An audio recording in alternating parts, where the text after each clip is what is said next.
Mike Sibley, leader of the James Moore manufacturing team. I'm here with Kevin Golden, one of my partners, and also a member of the James Moore manufacturing team.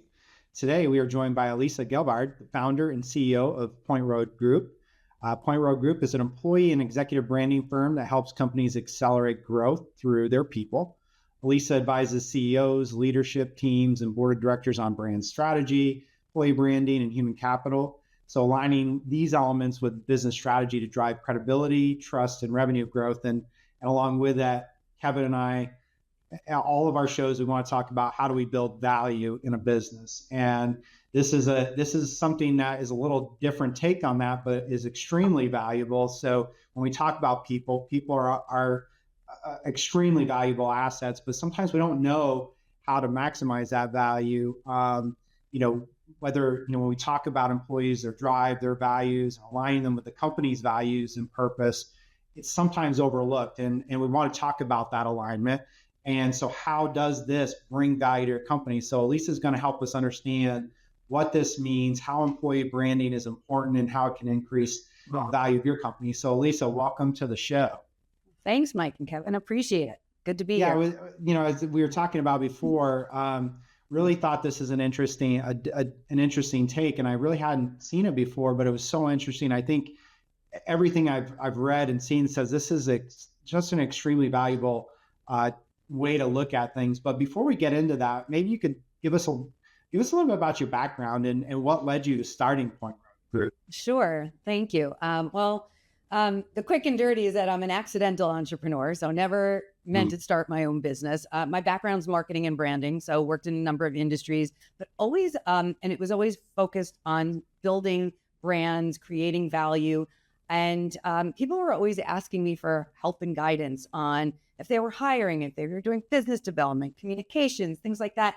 And it was never part of my job, but it was always really fun. And I really enjoyed helping the people part of the business. I wasn't in HR, I was in marketing. And when it got to be people who I didn't know reaching out, asking for help, I got your name from so-and-so. I said, let me hang up a shingle. And so I started my business as a side hustle, and then it grew and grew because, it was obviously a different take on things. And then I kind of said, I have to make a decision, and then, jumped into it full time. And that was a little over 10 years ago. Wow. Yeah. And we've expanded and morphed over time. When I first started the business, it was exclusively focused on the individual, so an executive brand. And then out of that grew our corporate businesses, which is our focus today. Although we still work with individuals, executives from time to time, but really helping teams and entire companies with their people part of their business. Yeah, awesome. That's pretty awesome, especially from being a side hustle to what you are today. So that's amazing. I made lots of mistakes along the way as an entrepreneur. That's a whole never. Who doesn't that as business owners? You'd be unique if you didn't. That's every business, and I can tell you, we've got clients, and whether they're in manufacturing, other industries, a lot of times they started out as this little side thing that turned into something big. So. We love seeing that. I mean, that entrepreneurial spirit is always amazing. What drives somebody to be able to do something, start something, and then build it? Because you saw a very unique approach to something because people were asking for it and said, wait, there's something to this. So, hey, why don't I run with this and see what happens? So it's an interesting way to go. Right. Well, and Alyssa, the term you and I, we spoke a little bit about this. Let's take a deeper dive. The term you use is employee branding. You even mentioned, I think, just a couple of times there, employee executive branding and so forth. So maybe for those who haven't heard that term before, or maybe heard it but don't really understand its true meaning of what all goes into that, or what you mean by that, what is employee branding, first of all? And then how does that play kind of into maybe, we work in the manufacturing community, into that brand, into their values and missions and purpose as a manufacturer? Sure. And I will say, Kevin, that probably the vast majority of people haven't heard employee branding. Oh, okay. They hear branding, maybe personal branding, but what really is it? So I will make it clear. So awesome. Essentially how your people represent and promote your company's brand to stakeholders in everything they do all day long, whether it's online, whether it's in person. It's how, things like how they introduce themselves and talk about the company. And making sure that they're doing it in a current and relevant way. Their LinkedIn presence, and other social media, if it's especially if it's relevant to business. Their communication habits, things like, response time to email, their presentation skills, executive presence, how they show up on video here, how they show up in person.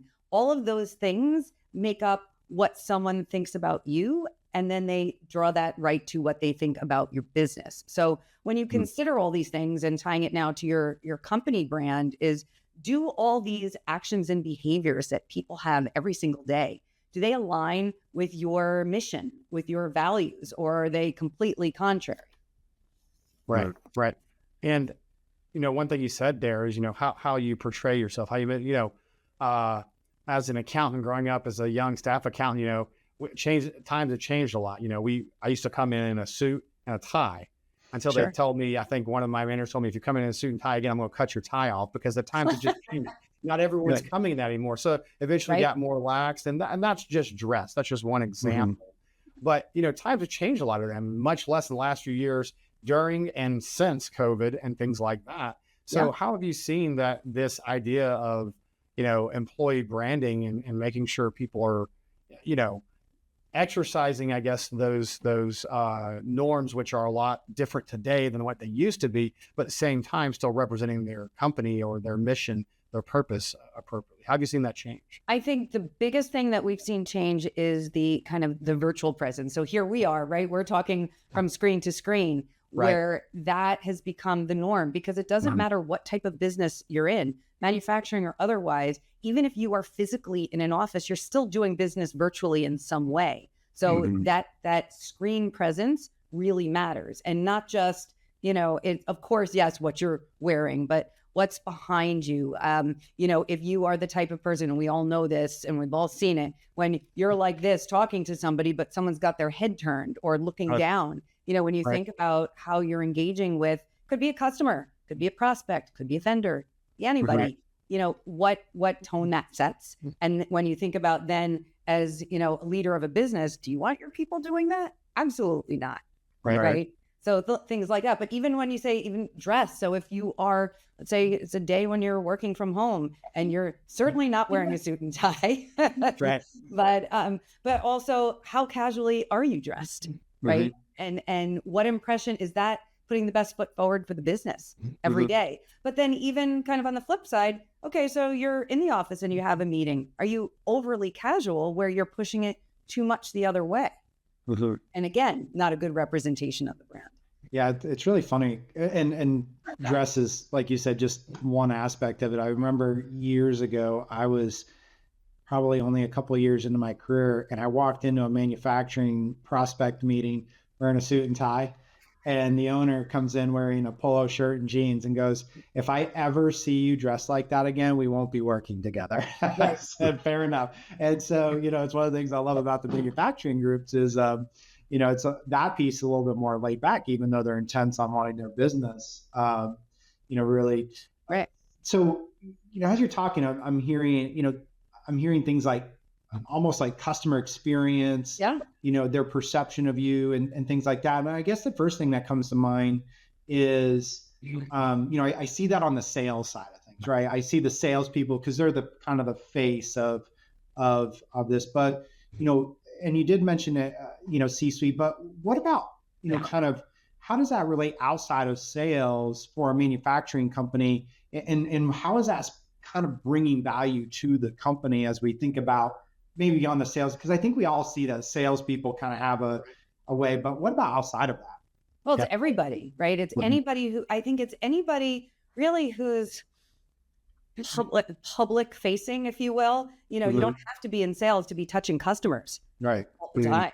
And so, and regardless of the department you're in, so how you come across and communicate really has an impact on, it could be a customer's interest in staying with you. Let's say, they are constantly reaching out and you take, you take 3 days to get back to an email or to, yes, there's still people who use the telephone. So, people, they leave you a message and you take a long time to get back to them. It doesn't matter what area of the business you're in. That if you are doing things that can hurt the reputation of the business without even realizing it, that can decrease value. So you don't have to be in sales. You can, but I would say the most important are people at the the executive team or your leadership, salespeople, of course, business development, engineering. Think about all the times when engineers are brought in to, subject matter expert to, for a sales call or a meeting with a customer, right?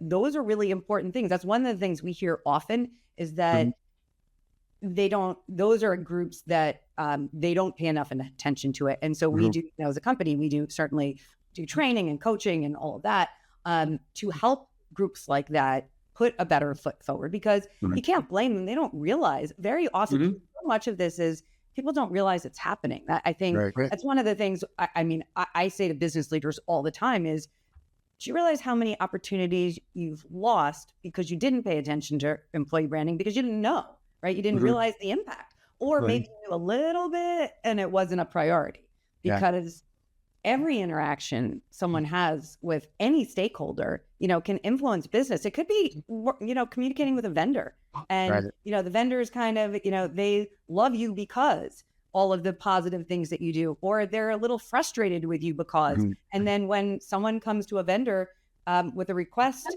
for, they're looking for a new firm to work with, and maybe they're not going to refer you because, you've been frustrating to work with as a vendor. Why? Because of some of the habits of your people. At the end of the day, you don't have to be, just because you're not in a services firm doesn't mean that people don't play a really big part in the success of your business, because, it's also things like any interaction really with a stakeholder, and it can be any kind of stakeholder, influences someone's interest in learning more about your firm, or doing business with you, or referring a customer to you, or remaining a customer. And then even from an potential employee side, working at your company, right? All of those things. So you don't have to just be in sales to have an impact on all of those things. Right. Do you have any sort of, and I'm going to put you on the spot here. Do you have any sort of to help maybe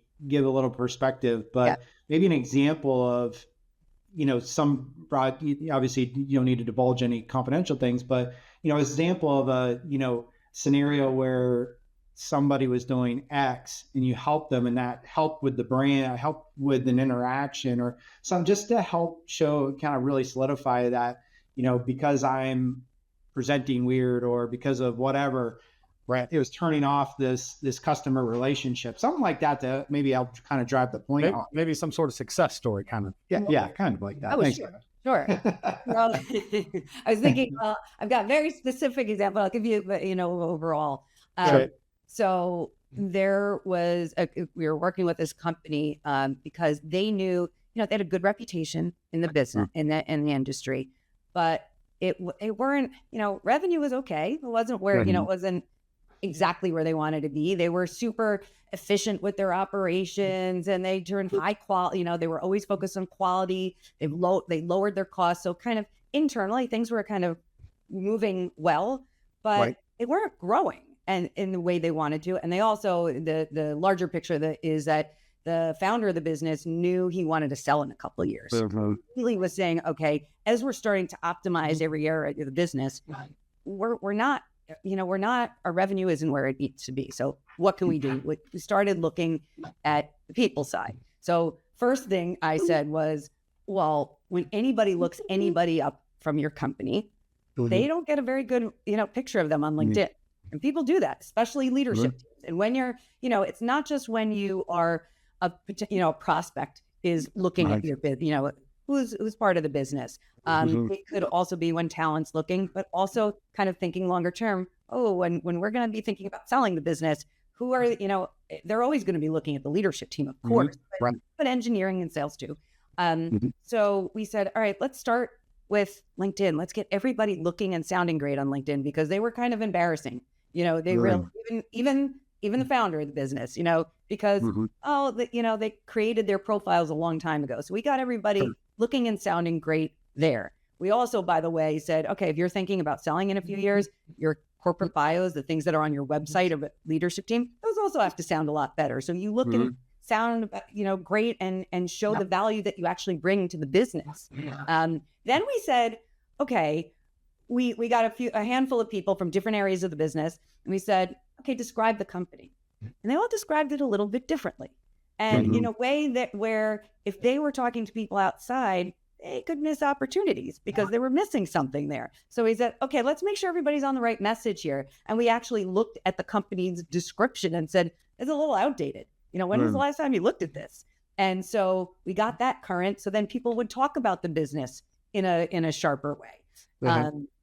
And then the last piece we said is, let's look at everybody's communications habits, because we know that you've told us, even just from our communications before it led up to them becoming a client, is you guys aren't so great with response time. That's not so good.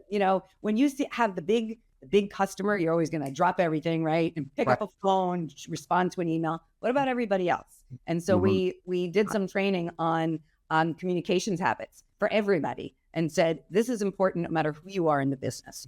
And so after all of those things, they sounded like everybody looked and sounded better. And they started to, there was an uptick in a new business. And as well, the company sold a year earlier than anticipated. And the acquirers made a point of saying to them, hey, everybody looked and sounded really together. Your team looked really sharp.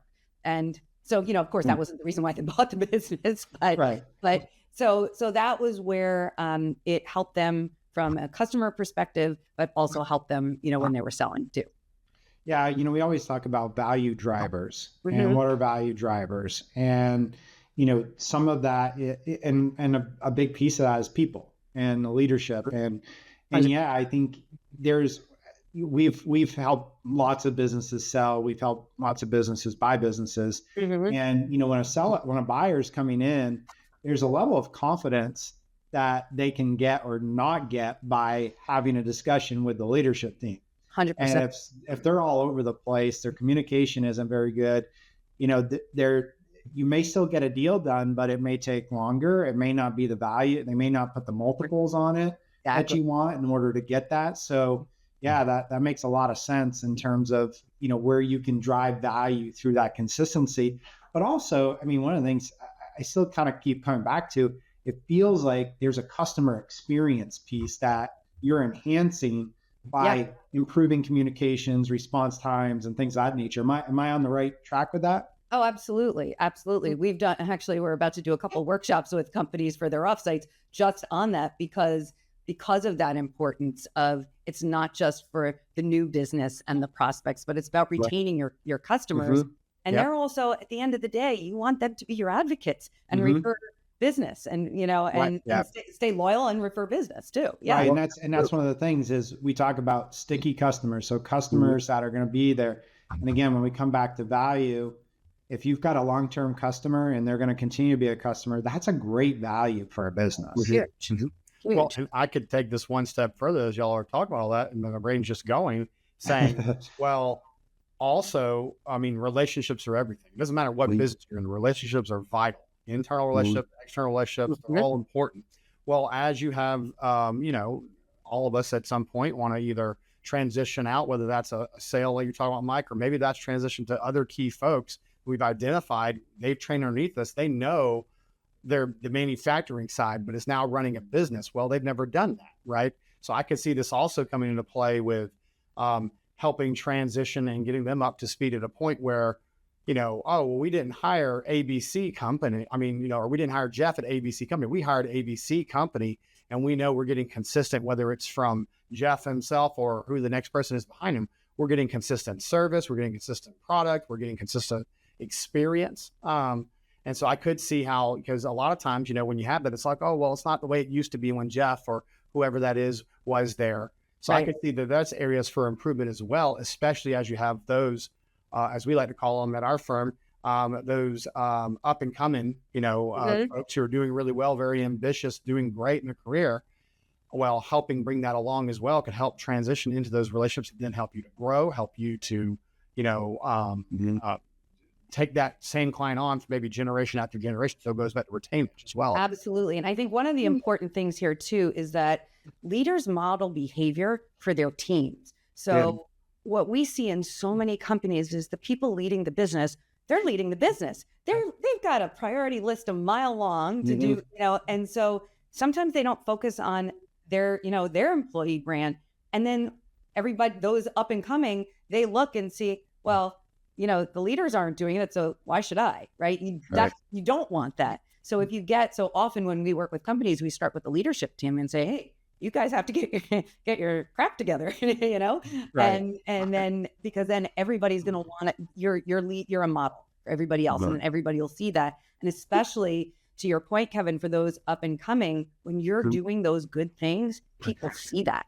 And they, and it doesn't have to be even just seeing a behavior. It could be just even the way someone responds to an email, or their body language sitting in a meeting, or lots of other things too, or how they present, presentation skills is a big thing. How you're leading a meeting, whether you're standing up and giving a formal presentation, or you're sitting casually and leading a meeting. All of those things are behaviors that you want that next gen to observe.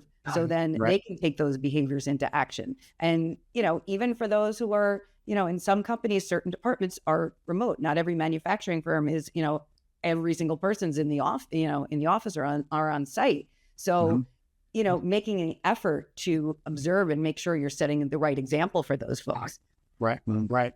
And so another question. So now, a firm's hired you, right? You talked a little bit about in that kind of success story about what all you helped them with and so forth. But so you get in there day one.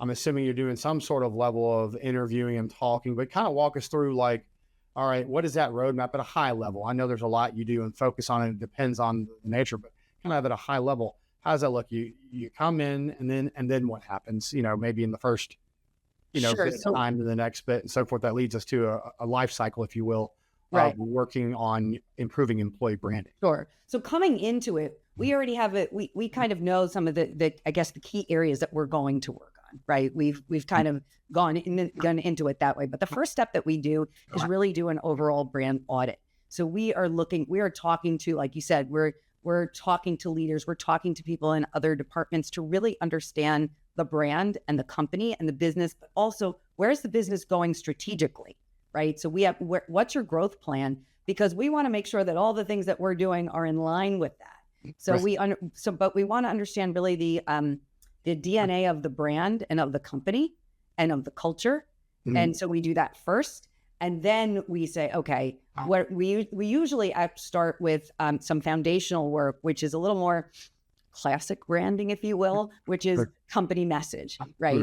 Because if you're going to amplify, if everybody, you're going to shine the light on your people, you want to make sure when you look under the hood that basic message, that foundation of the company is current. And I mentioned it before, you want to make sure that, hey, that way you describe the business, when was the last time you looked at that? So we will, we'll rewrite company messaging if it's necessary. We will then also look at companies' LinkedIn strategy. That's another big piece, because even if you, as all the individuals, employees aren't incredibly active on, let's say, LinkedIn, but we're looking them up there, and then they're going to click over to the company. How's that? If it's a one line, we manufacture blah blah blah since 1904.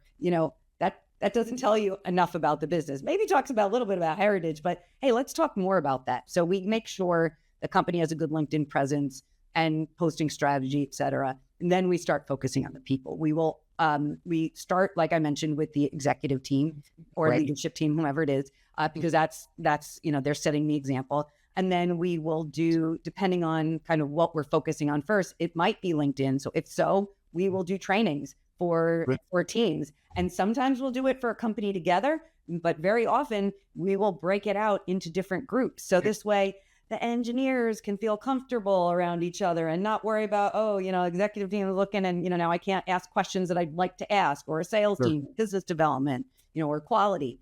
So we try to do that to make them feel comfortable and meet them where they are.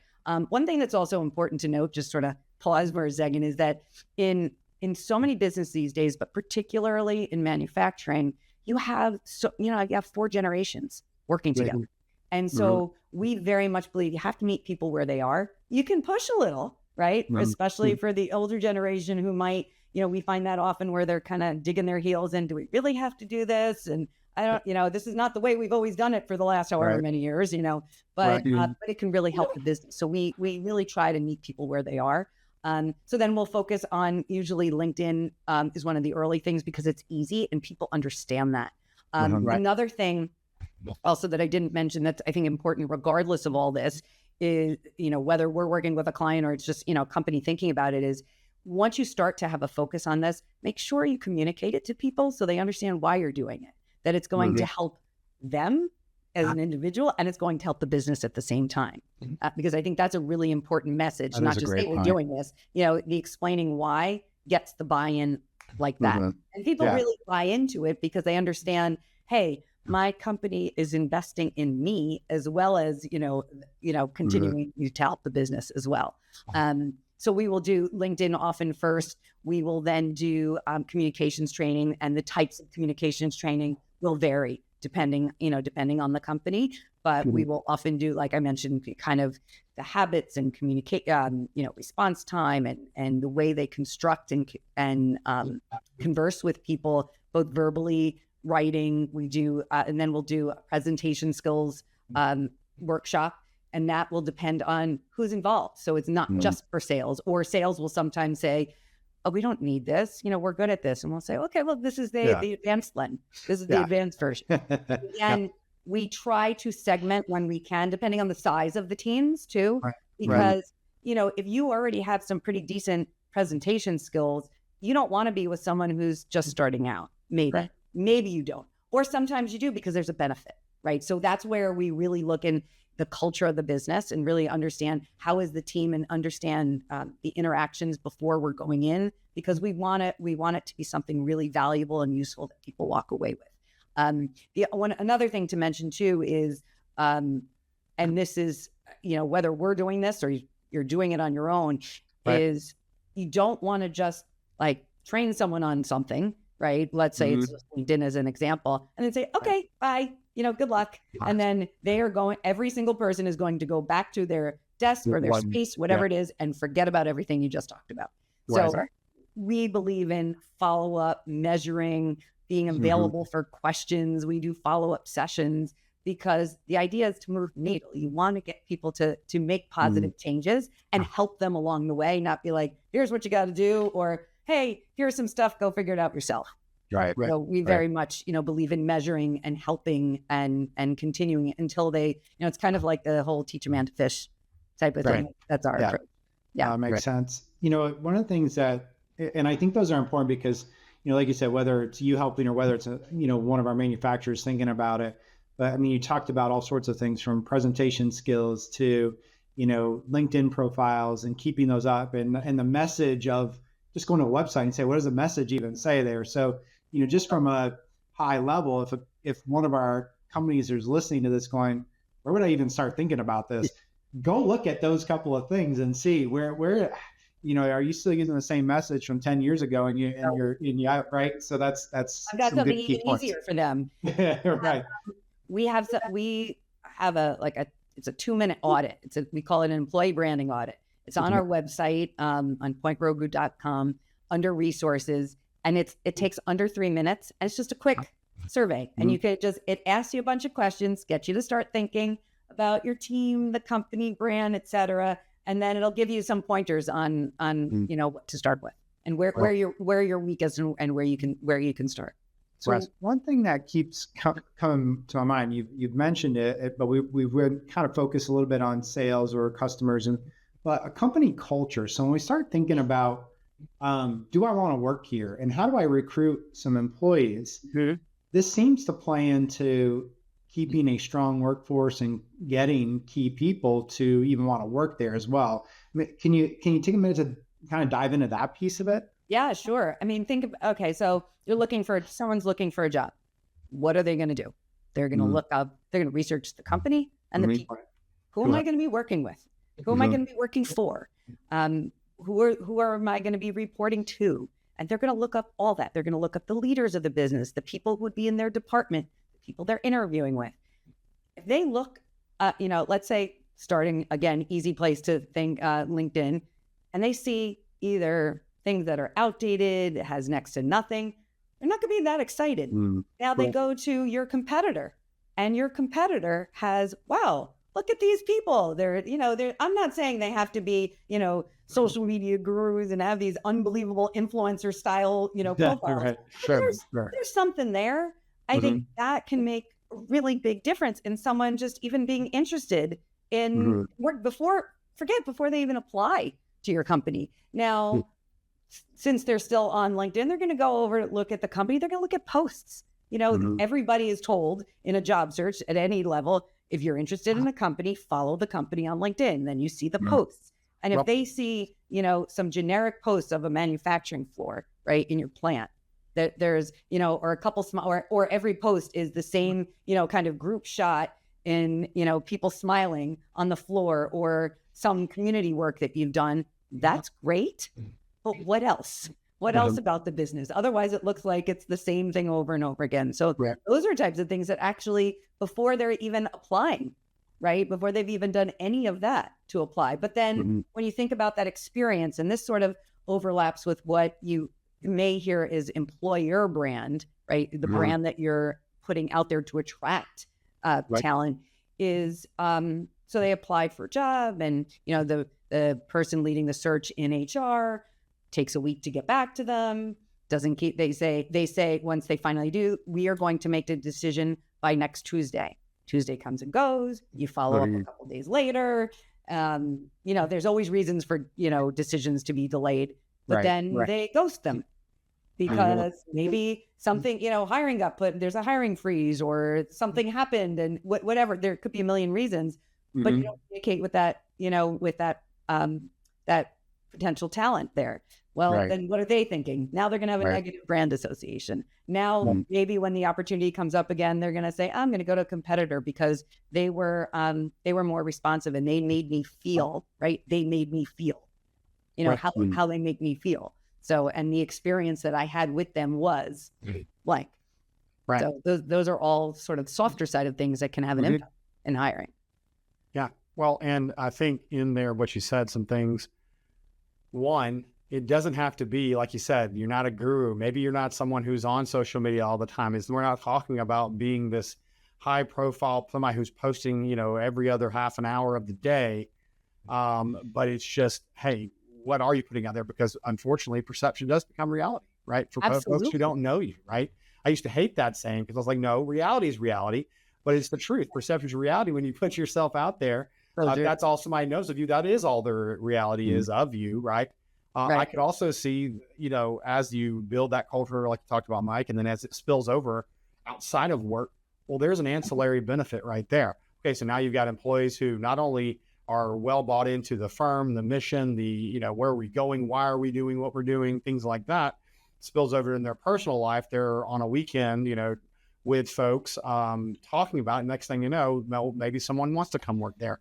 Maybe a vendor over here is, I was talking about that. Yeah, we should probably see about maybe doing business with them. So while it's not always directly like sales and things like that are, I could see a lot of ways that indirectly that just has a lot of ancillary type benefits. Yeah. It also can lead, when you think about culture too. So my company's investing in me. You're having all of the positive things that you're saying. Well, I'm going to want to continue my career here. I'm going to work. I want to continue my success. I'm going to stay engaged, and I'm staying engaged. I'm going to be performing better. Right. And I'm going to want to be here for the longer term. And we all know the cost of, employee turnover. So, those are kind of, they're ancillary, but I think they're really positive benefits. Yes. Yeah, no, definitely. Any other kind of on that line, any other type of ancillary benefits or anything like that you can think of? Oh, well, most of our clients or people we work with maybe don't think about, in addition to all the, increased sales, increased public image, increased, presence. What are some other, kind of like that ancillary that may be very important, but maybe company doesn't realize what they're potentially missing out on by not focusing on their employees and their branding? Well, I think the missing out on is you're going to stand out from your competitors, because in the manufacturing space, so many companies don't do this because it's not a priority, right? We talked about that in the beginning. So if you do some things like this, you're already going to stand out. You're going to be different in a really good way, right? There's different good and different bad. In this way, you're really you're standing out and differentiating very quickly. So yes, it's with talent, but also just in the marketplace. Even think about if you're at a conference and you have your team at a, whether it's at a trade show or a conference or thing, how your whole group is presenting themselves is going to be different. Hey, we want to go talk to them. They are more together. That doesn't mean everybody, and when I'm saying this, I don't mean everybody is, super slick, sharp, and, kind of sounds robot. I don't mean that at all. But, you can tell when a company has their stuff together and that their people are really on it. They're excited to be there. They're, they're successful and they want to be part of the continued success. Yeah. So it sounds like, as we kind of get towards the end here, there's been a bunch of great takeaways, but I think one is, for a company that wants to even think about, hey, where do I start? Or where I think go to your website and do that 2-minute, 3-minute audit just to see, hey, just for the fun of it, let's see where I kind of rank myself. Is that a fair way for somebody to say that somebody gets started? It'll get you thinking about things that, didn't think about that. Sure. Oh, okay. And with all of this, can't do everything at once. Start small. Start with one thing, get that done, and then go to the next thing. I think it's very often we'll hear companies will say to us once they've kind of gone through, well, I don't know where to start. There's so many things. We have to do this. You don't have time for that. We're so busy, or we don't have resource for that.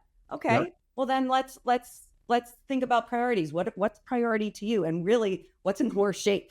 Right. I'm sure there's low hanging fruit whenever you walk into a always. And at the end of the day, it's not rocket science, right? We're not, we are helping them help themselves really. Right.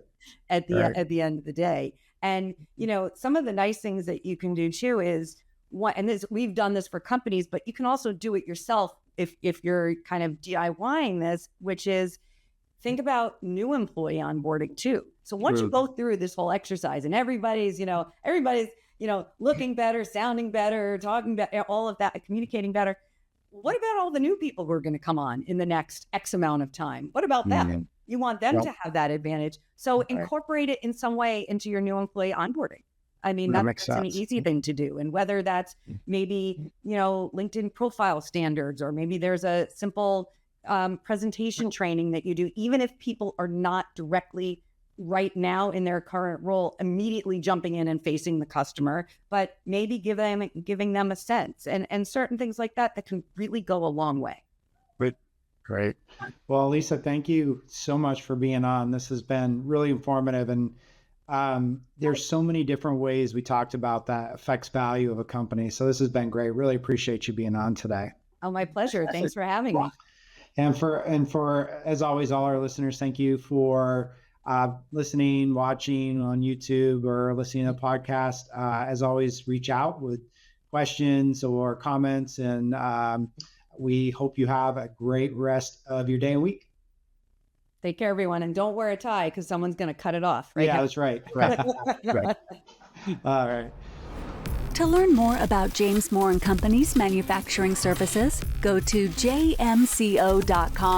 And don't forget to subscribe to our More on Manufacturing series to receive updates when new videos and podcasts are released. If you'd like to be a guest, or if there's a topic you'd like to see covered on a future episode, contact us on our website. You can also follow us on social media for more news as the landscape on manufacturing continues to rapidly evolve.